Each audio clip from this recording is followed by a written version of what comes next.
बोलता है। आपको एक बात बता देना चाहते हैं, चूंकि ये कार्यक्रम ऐसा नहीं था लेकिन हमको बोलना पड़ता है। आप हिरन का दौड़ देखें, हिरन का दौड़ रहता है 90 किलोमीटर स्पीड और शेर का दौड़ रहता है 60 किलोमीटर स्पीड। लेकिन हिरन का शिकार होता है, क्यों होता है पता है? हिरन जब दौड़ने लगती है तो पीछे मुड़ के देखने की आदत होती है उसको। पीछे मुड़ के देखिएगा कितना दूर आया, मेरा कितना दूर पकड़ रहा है, और उसका डर उसी में होता है और उसका हौसला पस्त होता है और इसीलिए उसका शिकार होता है। हमारे ये आग्रह है आप लोगों से, या जो भी मन में कुछ रखते हैं उनको ये सोच लेना है कि हमको पीछे मुड़ के नहीं देखना कौन मेरा मजाक उड़ा रहा है, कौन हंस रहा है, कौन क्या कर रहा है। आप जो काम कर रहे हैं आप करते रहिए, सफलता आपका कदम चूमेगी, ये मैं आपको विश्वास दिलाता हूँ। आज हम लोग जिस कार्यक्रम के लिए उपस्थित हैं, आप लोगों को पता होगा कि रावी नदी के तट पर 1930 ईस्वी में हमारे नेताओं ने देश आजादी की घोषणा कर दी थी और वहां पर तिरंगा झंडा भी लहराया गया था।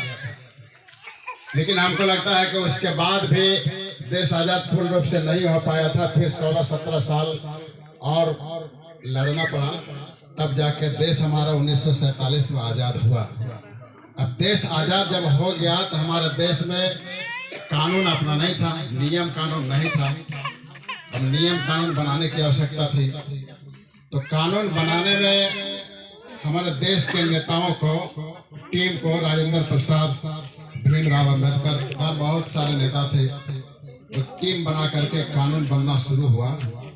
हमको लगता है 1946 से कानून बनना शुरू हुआ था और 1950 में कंप्लीट हुआ। तो कानून को बनाने में जब महती भूमिका रही हमारे नेताओं की, आप उसका बखान हम लोग करने लगे तो बहुत लंबा टाइम हो जाएगा। लेकिन शॉर्ट में जान लीजिए, आपका जो संविधान लागू है पीतल का पन्ना बना हुआ है, पीतल का पेज में लिखा हुआ है और वजन अगर देखिएगा तो 32 किलो का संविधान आपका है। और पूरे भारत में, पूरे विश्व में सबसे बढ़िया और सबसे महंगा और सुंदर संविधान आपका भारत देश का है। यहाँ से लोग नकल करते हैं दूसरे देशों में और संविधान बना करके भारत का नकल करके वहाँ पर अपना संविधान लोग चला रहे हैं। मैं आपको ये बता दूं कि संविधान जो बना हुआ है उसी संविधान का ये देन है। आज हम लोग यहाँ पर सभी हिंदू, मुस्लिम, सिख, ईसाई, माँ बहनें एक आपस में बेहतरीन समन्वय बना करके रहते हैं और अपना जीवन व्यतीत करते हैं। ये हम लोग को कहने का अधिकार नहीं है कि संविधान यहाँ पर नहीं है, आधा अधूरा है, पेपर में है, वैसी बात नहीं है। संविधान से कोई ऊपर नहीं है, चाहे वो कितना बड़ा आदमी हो। आप लोगों ने देखा होगा मुख्यमंत्री को भी जेल जाना पड़ा है, बड़े बड़े अधिकारियों को भी जेल जाना पड़ा है। वो संविधान का देन है। संविधान हमारे लिए सबसे ऊपर है और उसको मानकर हम सभी को चलना चाहिए। और संविधान का जहाँ पर आप कुछ भी थोड़ा सा भी गलत करते हैं, चाहे वो आपके हस्बैंड हो, आपके पति हो, आपके भाई हो, आपके पिता हो, तो उनको भी जेल जाना पड़ता है। इसीलिए हम ये कहते हैं कि संविधान सबसे ऊपर है और संविधान का आदर करना चाहिए।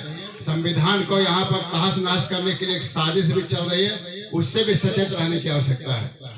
संविधान जब तक आपके पास में है आप यहाँ पर शांति से जी सकते हैं। आप यहाँ पर जो झंडा लहरा रहे हैं, पंचायत भवन जो मिला हुआ है, आप अधिकार के साथ ये कह सकते हैं कि हमको यहाँ पर रोड बना दीजिए मुखिया जी, हमको यहाँ पर पानी का सुविधा दीजिए मुखिया जी। ये संविधान का देन है, नहीं तो हमको कहने का कोई अधिकार आपको नहीं था। ये संविधान ने आपको अधिकार दिया, हक दिया है, तब आप अधिकार के साथ में ये कहते हैं। और मैं बहुत ज्यादा ना बोलते हुए, चूंकि समय का अभाव है और सारे लोगों को जाना है, बस आपसे यह आग्रह करना चाहूंगा कि आने वाला दिन में भी, आने वाला 15 अगस्त में भी इससे भव्य प्रोग्राम यहाँ पर कीजिए। आप लोगों का सहयोग बराबर रहता है, खास तौर से बहनों का, भाइयों का, सभी लोगों का सहयोग रहता है। हमारे पंचायत का जो टीम है वो सहिया दीदी है, जल सहिया है, और भी जितने लोग हैं, शिक्षकगण हैं, जितने सारे लोग हैं, सभी का सहयोग अच्छा खासा रहता है। हम आप सभी लोगों का पुनः एक बार गणतंत्र दिवस की शुभकामना देते हुए अपनी बात को समाप्त करते हैं। यह आग्रह करते हैं कि यहाँ के सदस्यों ने, यहाँ के नौजवानों ने कुछ प्रसादी की व्यवस्था किया है, आप ग्रहण करके यहाँ पर जाएंगे। धन्यवाद, शुक्रिया।